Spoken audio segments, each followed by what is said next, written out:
Yeah, it continues, and it's going to continue through the evening hours for parts of deep East Texas. It'll taper from northwest to southeast here and eventually just be a gray, damp, and humid overnight. Heaviest rain right now from Shreveport back to Longview toward Nacogdoches and Crockett. In fact, have a little heavier cell there in southern parts of Nacogdoches County, but it's essentially moving from the southwest to the northeast all over the same areas right now. Henderson seeing some heavier rain. Longview about to pick up some heavier rain. In fact, the rain will pick up in intensity in Longview at about 5:25. So in about 10 minutes. Marshall at 5:45, Harleton around 5:57. Meantime, rain has come to an end at Canton and Emory, Mineola. A few sprinkles left over at Winsboro. Athens also out of the rain. Tyler, right now, rain is letting up maybe a couple of spits here and there, but there's another little wave that'll move through here in the next hour or so. Tomorrow morning, we start off with gray skies, temperatures in the mid-70s.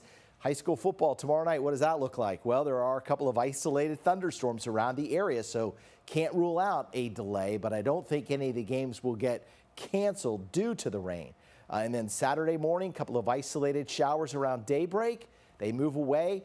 Probably just a 20% chance of rain on Saturday, and it's a warm, humid day with temperatures in the lower 80s. So not a bad Saturday if you like to get outside. Sunday morning, we start off with gray skies, temperatures in the lower 70s, but then big changes on the way, which I'll talk about in just a second. So how much more rain can we add to what we had today? And today we had some nice drinks of water across the area, anywhere from about 1 to 3 inches of rainfall. Well, we could add another 0.8 of an inch to that in Mineola, another inch at Gilmer, maybe 2.5 inches of rainfall in Sulphur Springs. Still lesser amounts down toward San Augustine, Nacogdoches, and Lufkin, at least through Monday morning.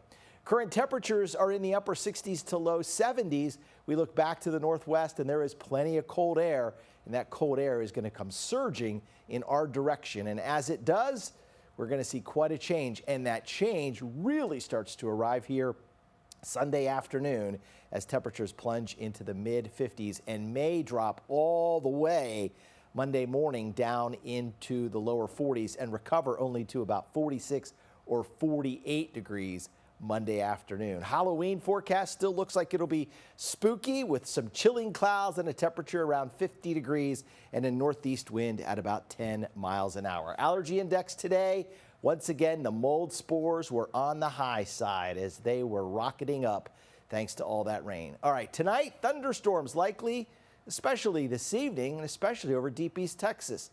The rain will come to an end overnight. We'll drop to a humid and muggy 70 degrees with a south wind. Tomorrow, raincoats and umbrellas for parts of the day, but we will see temperatures making it up to about 83 degrees for the high. And your 10-day forecast, temperatures here in the low 80s Friday and Saturday. Cloudy skies, 50% chance of rain Sunday.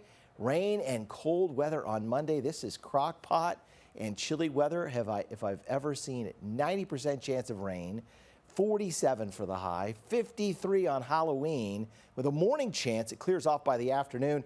And then look at this. Wednesday and Thursday morning, we could be flirting with the freezing mark. So we may have some cold weather advisories being issued by the National Weather Service Wednesday and Thursday. And then we slowly warm up and are rounding out our 10-day forecast. Highs back to about 70 degrees next weekend.